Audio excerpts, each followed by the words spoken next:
오늘 성탄절인데요. 오늘 말씀의 제목이 예수 하나님의 은혜입니다. 3, 4년 전에 미국에서 있었던 일인데요. 앰버 가이거라고 하는 31살 백인 여성이 있었습니다. 이분은 경찰인데요. 앰버가 남자친구와 문자 메시지를 주고받으면서 자신의 아파트 집에 들어서려고 했습니다. 그런데 잠겨져 있어야 할 문이 열려 있는 거예요. 그래서 들어가 보니까 조심스럽게 들어가 보니 한 흑인 남자가 보썸 진이라고 하는 흑인 남자가 어두운 거실에서 TV를 보면서 아이스크림을 먹고 있는 거예요. 너무 놀라서 앰버가 그 남자를 그 자리에서 총으로 쏴버립니다. 경찰로 훈련받은 사람이니까 자기 집에, 지금 어두운 거실에 자기 집에 TV를 켜놓고 혼자 아이스크림을 먹으면서 있는 거예요. 흑인 남자가. 그래서 경찰로 훈련받은 사람이니까 자신의 집을 침입한 이 사람을 물어보지도 않고 놀라서 쏴버립니다. 그런데 이게 웬일입니까? 자기 아파트가 아니네요. 자기 아파트는 3층인데 남자친구랑 문자 메시지 주고받다가 4층까지 올라간 거예요. 그래서 그 일로 이 백인 여성 경찰은 10년형을 선고받고 지금 현재 복역 중입니다. 검찰이 28년형을 구형했는데요. 번호가 좀 이상하죠. 28년형을 구형했는데 재판부가 10년형을 선고했습니다. 그래서 시민단체들이 들고 일어난 거예요. 인종차별이라고. 반대의 경우를 한번 생각해 보십시오. 만일 흑인 경찰이 백인을 쐈다면 10년이겠냐 하는 거예요. 99년이겠지. 이런 사건의 경우에 최고형이 99년형이라고 합니다. 적어도 검찰의 구형대로 28년형은 선고를 했겠지라고 시민단체들이 주장한 거예요. 우리는 지난 수주 동안 창세기를 함께 나누었습니다. 창세기에서 우리는 인간 중에 가장 완벽한 인간 아담이 실패한 것을 보았습니다. 선악과 때문에. 의롭다고 인정받은 에녹도 그리고 노아도 그들의 삶을 어찌할 수 없는 죄 가운데 있었다라는 것을 우리가 함께 나누었습니다. 그들 역시도 믿음으로, 그들의 선한 행실로가 아니라 믿음으로 하나님 앞에 의롭다 하심을 받았다라는 것을 우리가 함께 나누었습니다. 어느 누구도 하나님께서 창조 본래 인간을 향해 의도했던 목적대로 사는 사람이 없는 거예요. 하나님이 의도했던 목적이 무엇입니까?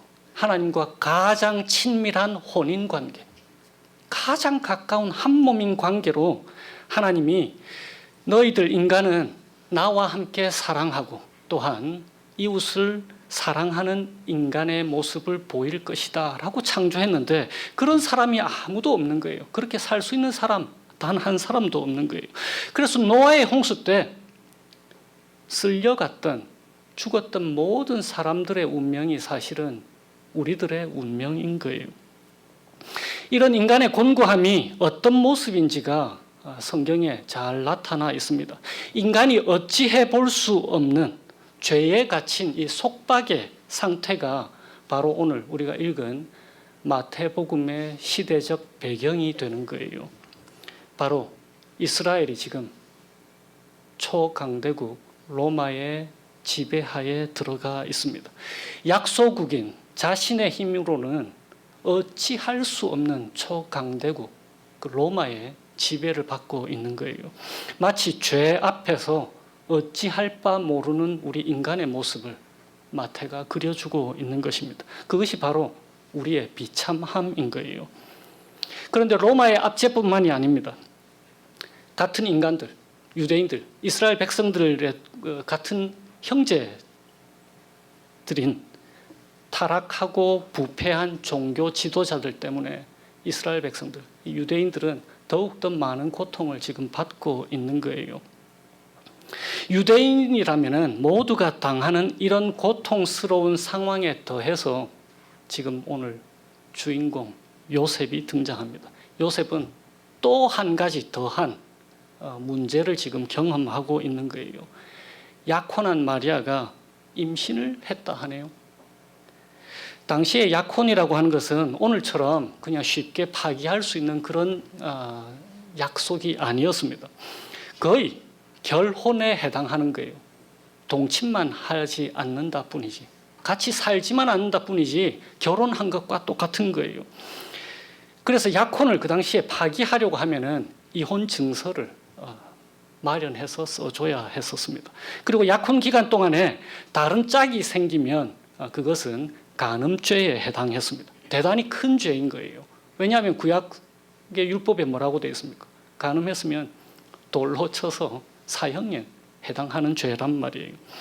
그런데 요셉한테 약혼한 이 마리아가 별로 미안해 안 하는 거예요. 잘못한 게 없으니까, 성령으로 잉태된 거니까 별로 미안해 안 하는 거예요. 근데 이 요셉은 믿을 수가 없는 거예요. 왜냐하면 인류의 역사 속에 단 한 번도 이런 일은 일어난 적이 없으니까. 요즘 같으면은 그냥 머리끄댕이 이렇게 잡고 머리카락 왕창 뽑아서 남성 용의자들 몇 명 불러다가 같이 머리카락 뜯어서 유전자 검사소에 아마 보냈을 거예요. 딴 남자 생겼다라고 생각하니까. 이스라엘의 안타까운 현실, 로마의 압제에 있는 이 현실은 그들의 죄 때문에 생겨난 거잖아요. 그런데 그와는 반대로 이 요셉의 곤란함은 19절에 뭐라고 되어 있습니까? 그가 의로운 사람인데도 불구하고 생겨난 어려움인 것입니다. 결혼도 하기 전에 마리아의 아이를 입양해야만 되는 일이 벌어진 거예요. 언뜻 생각에 하나님의 아들 예수 메시아의 아버지가 된다는데 그 좋은 소식이지 그게 뭐 고민할 거리가 되냐고 생각할 수 있을 거예요. 우리는 2000년 전의 상황은 그렇게 정확하게 알지는 못합니다. 그런데 오늘 본문에서 뭐라고 되어 있습니까? 20절에 무서워했다라고 되어 있잖아요. 물론 요셉이 무서워했다라는 말은 없죠. 천사가 무서워하지 말라고 했으니까. 그런데 요셉이 하나도 안 두렵고 무서워하지 않는데 천사가 무서워하지 마라 이러면 얼마나 천사가 무한한 거가 되겠어요. 나는 괜찮은데 요셉이 나는 아멘이다 괜찮은데 천사가 혼자 소동을 떨고 있는 거예요. 그렇지 않을 거잖아요. 요셉이 대단히 무서워한 거예요. 요셉은 정말 고민이 되었을 거예요. 내 아이가 아닌데 마리아가 바람난 것 같은데 저 마리아랑 결혼하는 거 괜찮겠나? 내 인생을 송두리째 버려지는 거 아닌가? 나 혼자 호구되는 거 아닌가? 이렇게 생각했을 거란 말이에요. 우리 인생도 마찬가지입니다.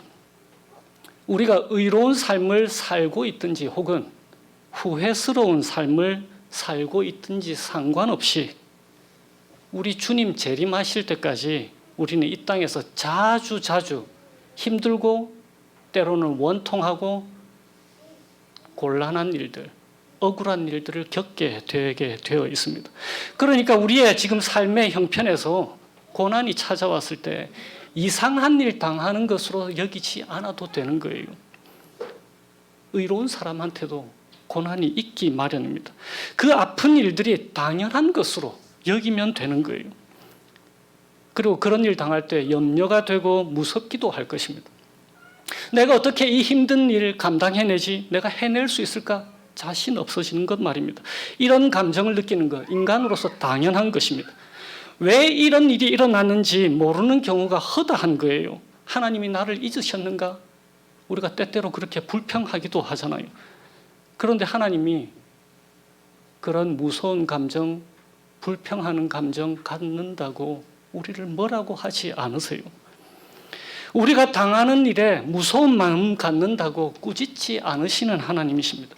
믿음 없다고 꾸짖지 않으세요. 오히려 그저 무서워하지 않아도 된다라고 우리를 위로해 주시는 것입니다. 어떻게 해요? 하나님께서 나한테 다 계획이 있다라고 말씀하시는 거예요. 그토록 기다리던 이스라엘의 구원 계획을 하나님이 요셉에게 말씀해 주십니다. 아담 때부터 인간을 괴롭혀 왔던 최종적인 원수가 누구입니까? 바로 죄 문제잖아요. 그 문제를 해결해 주시겠다라는 거예요. 아담 때부터 기다려온 인류의 구원자 메시아를 보내주겠다라고 말씀하시는 것입니다. 그래서 21절입니다. 아들을 낳으리니 이름을 예수라 하라. 이는 그가 자기 백성을 그들의 죄에서 구원할 자다라고 말씀하시는 것입니다. 그리고는 동일하게 23절에 비슷하게 반복을 하시는데 이렇게 되어 있어요. 보라, 처녀가 잉태하여 아들을 낳을 것인데 그의 이름을 임마누엘이라 하라. 임마누엘 뜻이 번역하면은 하나님이 우리와 함께 계시다. God with us 인 거예요. 그런데 하나님이 우리와 함께 계시다라고 하는 그 때가 어느 때입니까? 지금 언제 요셉에게 임마누엘을 계시해 주고 계십니까? 요셉이 기다리고 기다리던 자신의 아기가 태어났을 때인가요? 그렇지 않잖아요. 요셉의 곤란한 상황에서, 난처한 상황에서 임마누엘, 하나님이 함께 하신다라고 말씀하시는 거예요. 그의 마음고생 속에서 임마누엘이라고 말씀하시는 것입니다. 마리아 역시 곤란한 상황이에요. 우리가 누가복음에서 비슷한 본문으로 마리아의 초점을 둬서 함께 나눴잖아요. 처녀의 몸으로 임신을 했습니다. 신변의 안전에 위협을 느끼는 상황이에요. 그 상황 속에서 하나님이 말씀하시기를 임마누엘이라고 하시는 거예요.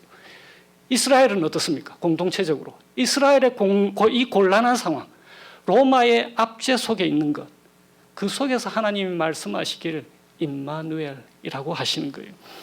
암울한 미래에 있는데, 미래에 처해져 있는데 임마누엘이라고 하시는 거예요. 이게 무슨 뜻입니까? 우리의 난처한 상황 속에서도 하나님이 우리에게 말씀하시길 임마누엘이라고 하시는 거예요. 우리를 저버리지 않는다라는 뜻입니다. 하나님과 우리 사이를 갈라놓았던 그 죄의 문제를 근원부터 해결해 놓으셨다라는 거예요. 우리의 가슴 아픈 일에도 하나님께서 말씀하세요. 임마누엘이라고. 그래서 우리와 함께 가슴 아파하십니다. 우리의 고통스러운 일에도 하나님께서 임마누엘 하세요. 우리의 고통을 함께 겪으시는 분이시니까. 암울한 미래에도 우리에게 임마누엘이라고 하십니다. 우리를 떠나지 않으시는 거예요. 대신에 빛 되신 주님을 우리에게 어둠 가운데서 보여주시면서 내가 너와 함께 한다라고 말씀하시는 거예요. 그런데 이렇게 말로만 하실까요? 말로만 하는 거 아닌 거 보여주시기 위해서 하나님께서, 하나님이신 그분이 인간의 몸으로 이 땅에 오신 것입니다. 우리와 함께 고통 겪으시려고 말입니다. 모든 환난 가운데서 우리를 친히 안아서 지내게 하시는 거예요. 진하게. 지금 저 뒤에 아기를 안아서 부모가 보살피고 있듯이, 그것을 이사야 63장에 이렇게 기록이 되어 있습니다. 그들은 실로 나의 백성이요 그들의 구원자가 되사 그들의 모든 환난에 동참하사, 저버리지 아니하시고 그들의 모든 환난에 동참하사 그의 사랑과 그의 자비로 그들을 구원하시고 옛적 모든 날에 그들을 드시며 안으셔서 이스라엘 백성들을 보호해주고 보살펴 주셨다라고 하나님이 이사야를 통해서 항변하시는 것입니다. 다인이가 유치원 때 놀이터에서 찍은 사진, 제가 오래전에 제가 가장 아끼는 사진이라고 말씀드린 거, 그 찍은 사진, 다인이의 외롭고 두려운 것, 낯선 환경에 우리말만 쓰다가 아기 때 이제 영어 쓰는 곳으로 갔으니까 얼마나 외롭고 두려웠겠어요. 그 다인이의 울부짖음, 그거에 대해서 제가 제 어머니한테 그 얘기를 말씀을 드렸거든요. 그 사진에 대해서. 그랬더니 제 어머니도, 그 다인이 할머니도 그 얘기 듣고 우시는 거예요. 바로. 이기적인 우리 인간도 이렇게 마음으로 함께 하는 거예요. 그런데 완전하신 아버지 하나님께서 그냥 말로만 떠드실까요? 그거 아닌 거 보여주시기 위해서 예수라고 하는 실체로 이 땅에 오신 것입니다. 우리와 함께 하시기 위해서 말입니다. 어떤 분들은 이렇게 생각하실 수 있을 거예요.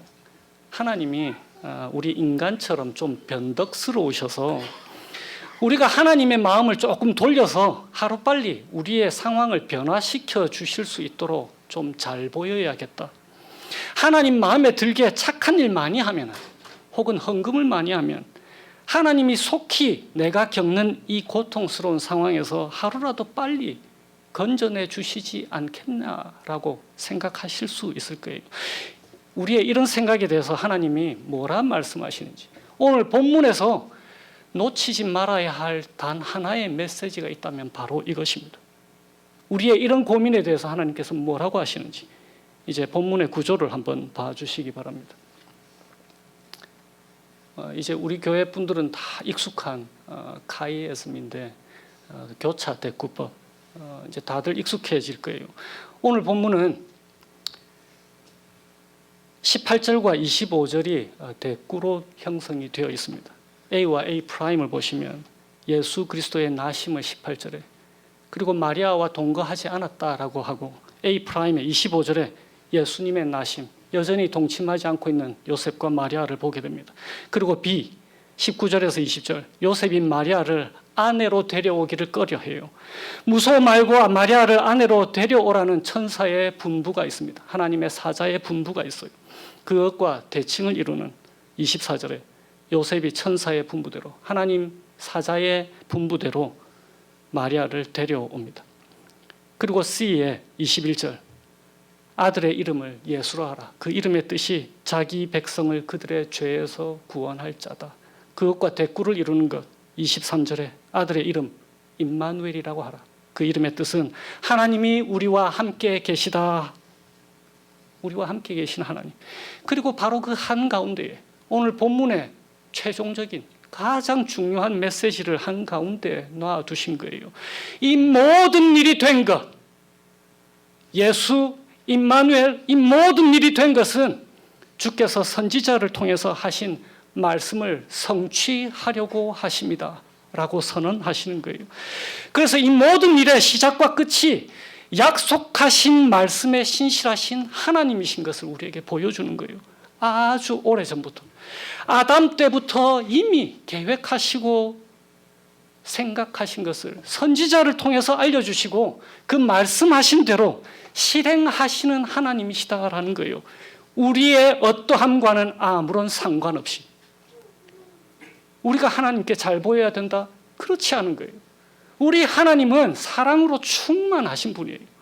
우리의 모습이 어떠하든지 상관없이 그분이 시작하신 것, 그분이 반드시 이루고야 마시는 하나님이신 거예요. 오히려 우리가 한 것이 무엇입니까? 우리 인간들 한 사람 한 사람이 하나님을 향하여서 우리가 한 것이 무엇입니까?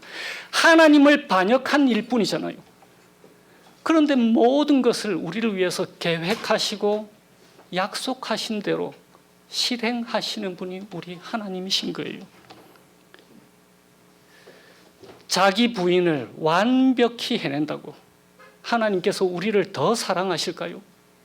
우리가 이웃을 더 열심히 사랑한다고 하나님께서 우리를 더 사랑하실까요? 우리가 선교를 희생적으로 한다고, 구제를 희생적으로 한다고 하나님께서 우리를 더 사랑하실까요? 아니라는 거예요. 반대로 우리가 자기 사랑에 도취되어서 이웃의 아픔 모른다, 나만 위한다 할지라도 하나님이 우리를 덜 사랑하실까요? 우리가 이웃을 싫어하는 마음이 가득하다고 하나님께서 우리를 더 적게 사랑하실까요? 우리가 선교에 무관심하다고 하나님께서 우리를 적게 사랑하실까요? 아니다라는 거예요. 그렇지 않은 거예요. 우리가 하나님과의 관계를 엉망으로 만들어 놓았습니다. 아담 때부터 우리가 하나님과의 관계를 엉망으로 만들어 놓았어요. 그런데 그 모든 회복, 뒷수습은 우리 하나님께서 홀로 처음부터 끝까지 하시는 거예요. 관계를 엉망으로 만들어버린 우리의 죄에서 우리를 구원하시기 위해서 우리 주 예수님이 이 땅에 오셨습니다. 그래서 21절에 그분의 이름 뜻이 자기 백성을 그들의 죄에서 구원할 자인 거예요. 그런데 구원을 이루신 것은 단지 구원시켜 놓기만 하고 이제 나머지 삶은 네가 알아서 해라 이러는 게 아닌 거예요.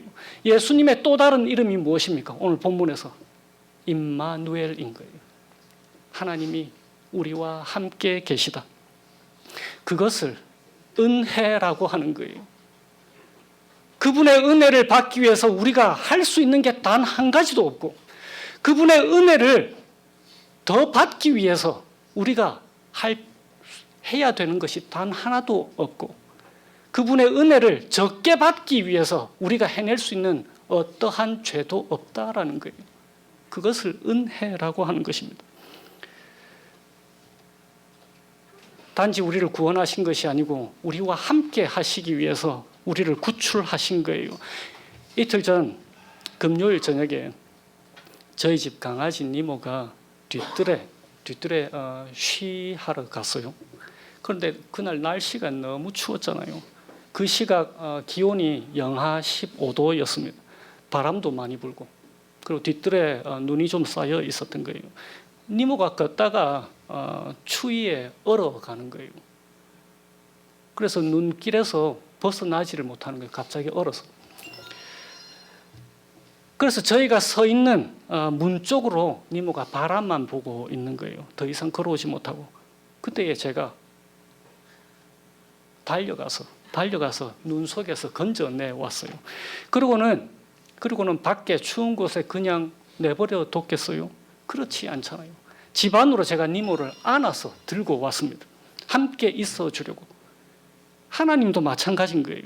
끝까지 책임져 주시는 분이십니다. 어쩔 수 없는 추위와 눈 속에서 건져진 우리와 동행하시려고, 함께 계시려고 그런 분이시라는 거예요. 그것을 실체적으로 보여주신 것이 바로 우리 주님 예수 그리스도이신 것입니다. 그래서 22절에 이 모든 일이 된 것은 주께서 선지자를 통하여 하신 말씀을 이루려 하심이라 라고 말씀하시는 것입니다. 은혜인 거예요. 우리의 어떠함과는 전혀 상관없이 변치 않는 약속을 이루신 것입니다. 우리에게 예수님의 탄생을 알리시면서 하나님은 자신의 은혜의 그 무한함, 변치 않는 것을 보여주시는 거예요. 어떻게 해요? 로마서 8장.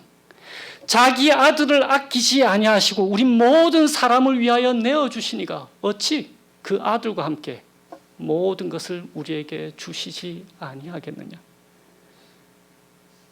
이어서 사도 바울이 이렇게 얘기해요. 다른 어떤 것도 우리를 우리 주 그리스도 예수 안에 있는 하나님의 사랑에서 우리를 끊을 수 없다라고 말입니다. 2000년 전에 그렇게 하신 하나님이 21세기에는 예수 그리스도의 영이신 성령 하나님께서 그리스도인들과 동행하심을 통해서 하나님의 은혜와 사랑이 어떠한 것인지를 보여주고 계십니다.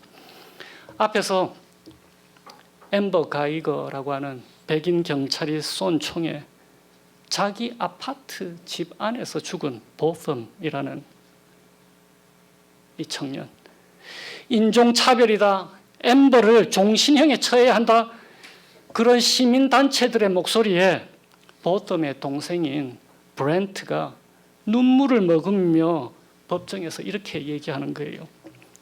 앰버, 당신이 진정으로 뉘우친다면 내가 용서하겠다라고 다짐한다. 하나님께 당신을 용서해 달라고 내가 간구할 수 있다. 다시 스스로 다짐하는데 당신을 다른 누구와 마찬가지로 사랑한다.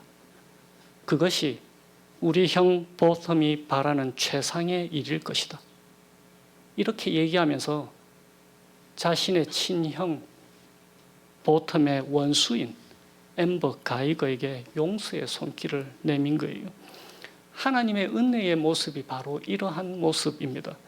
구약 선지자들에게 약속하신 말씀대로 모든 것 이루시려고 예수 그리스도께서 2000년 전에 인간의 몸으로 성탄절을 만들어 주셨습니다. 구약의 선지자들에게 약속하신 것처럼 신약의 사도들을 통해서는 어떻게 하셨습니까? 신약의 사도들의 약속을 통해서 그들을 통해 말씀하신 그 약속대로 모든 것 이루시려고 예수님이 반드시 다시 오실 거예요. 반드시 다시 오실 것입니다. 모든 것 회복하시고 우리가 엉망으로 만들어 놓은 모든 것 회복하시고 새로운 창조를 완성하실 거예요.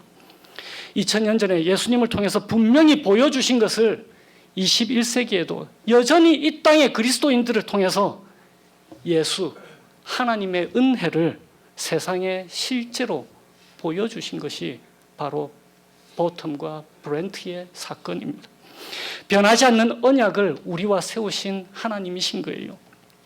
한 주 동안 예수 그리스도를 통해 보여주신 이 하나님의 은혜, 무한한 은혜, 변함없는 은혜 누리시면서 하나님 한 분만으로 기뻐하고 즐거워하는 복된 삶 살아가시게 되시기를 주님의 이름으로 축원드립니다. 기도하시겠습니다. 오늘은 제가 시편 16편으로 기도하겠습니다. 기쁨과 은혜의 근원 되시는 주님, 주님을 떠나서는 어디에도 참된 기쁨과 은혜가 없음을 고백합니다. 성탄절을 맞이해서 다시금 한 해를 돌아보게 하시고 새롭게 밝아오는 한 해를 맞이할 때에 저희들의 마음을 다잡게 하여 주세요. 주님께서 몸소 생명의 길을 저희들에게 보여주시니 주님을 모시고 사는 삶에 기쁨이 넘침을 삶 속에서 경험하게 하여 주세요. 주님께서 저희의 오른쪽에 계시니 이 큰 즐거움이 영원토록 이어질 것을 소망하게 하여 주세요. 그래서 하나님 한 분으로 만족하고 즐거워하는 복된 삶 살 수 있도록 언제나 저희와 함께 동행하여 주옵소서. 임마누엘 되시는 주 예수 그리스도의 이름으로 기도합니다. 아멘.